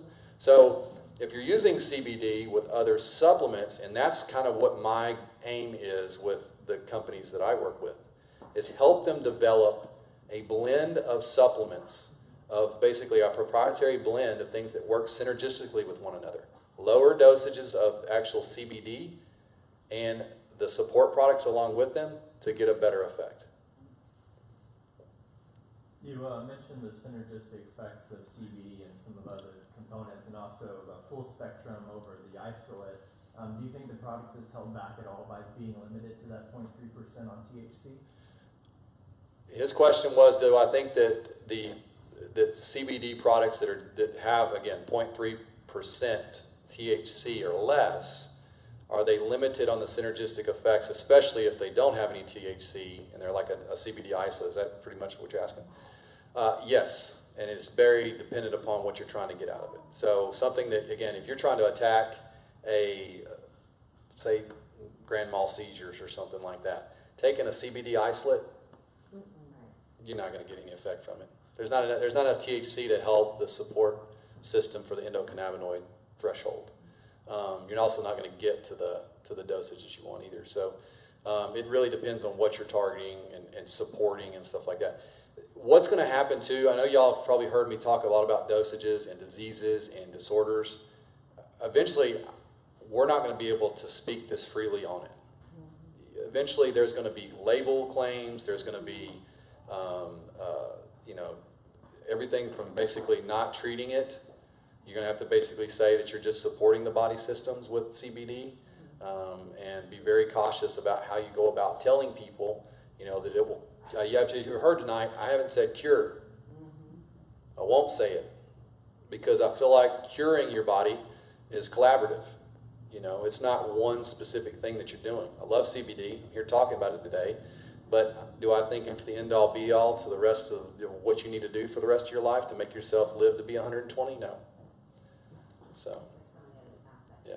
Okay, so somebody asked, to reduce inflammation and anxiety, would it be better to take smaller doses throughout the day, similar to like what Chris was doing with his recovery? Yes. The question was with anxiety, stress, and what was the other one? Inflammation, stuff like that. Would it be better to take smaller dosages more frequently throughout the day? Yes, and it really depends on the delivery system you're using. So if you're using capsules, for instance, you may only have to take it in the morning and the afternoon because it's a longer sustained release. Now, are you going to get a anxiety real quick response or anti-anxiety response to that? Probably not. So it really depends on what you're trying to, if you're trying to do for inflammation, I think it's great, you know. So it really depends, I think like what Chris does for his workouts, and that's what he's taking it for recovery there and overall just mental acuity. He's doing 5 milligrams 4 times a day for 20 milligrams. He's spanning out the actual release into the bloodstream. Okay? Somebody that may have anxiety, this is where it applies too, is like somebody that's got a lot of inflammation and anxiety, maybe they do a tincture if they go into that situation. And then at night, they're doing some liposomes. So it's okay to mix the actual delivery systems. I mean, I have a vape pen that I use in the truck from time to time. You know, and it's only because I get out of work, I'm a little bit anxious, I'm fixing to go home, I got to be on for my girls, right? So the point is that I might have, you know, a little bit from that. And it's not going to be anything that does again, CBD does not make you lethargic. It's not a depressant. It's not like THC. It's only going to make you more alert. Now, why you're like, well, if it's going to make you more alert, how does it make you sleep? Well, a lot of times when you can't sleep, it's because your dopamine and serotonin levels are completely trashed. Okay? Again, from the stress that you deal with throughout the day, things like that, if you've trained too much, not eating that well, all kinds of things impact those neurotransmitters. But if we're trying to basically support those systems, and especially the endocannabinoid system, that's why it works so well. And I will tell you, there are times where he comes in and I'm like, how are you still talking to us? Like, how are you still wanting to have conversations with us? Because I know he's talked all day. But he comes in and he is present when he walks in the door, you know? So I definitely know that it does help, you know? Well, I know we've really spent the time of everybody here today and everybody online, and I'm not sure, you know, I'm sure a lot of people have kind of come and gone. This is going to be probably, hopefully, shared several times. It's going to probably, hopefully, bump up on our news feed quite a bit. So if you have any questions, shoot an email, comment back to the actual video. We'll reply back to it, and let's keep this thing going, you know, as much as we can. And if everybody likes this kind of atmosphere, obviously, I think this was new. It's obviously a topic a lot of people want to know about, so it's gone a lot longer. I've got tons of lectures and presentations on all kinds of things that have to do with the body. And Angela we team up a lot with a lot of these. I've done several with my wife. So if there's anything that you guys would like to go over and things like that, let's come up with some topics. Maybe we do this once a month. And we can go from there. So I want to thank everybody at home. You know, if you stuck around to listen to everything, I hope you got something out of this. I really appreciate, you know, everybody from Tullahoma, you know, chiming in. You know, I love my hometown. I love you guys. And Jamie, you know how much I care for you guys and appreciate everything that you do to support us and everything like that. So, again, guys, thank you so much for coming. If there's anything that we can do for you, let us know. Thank you.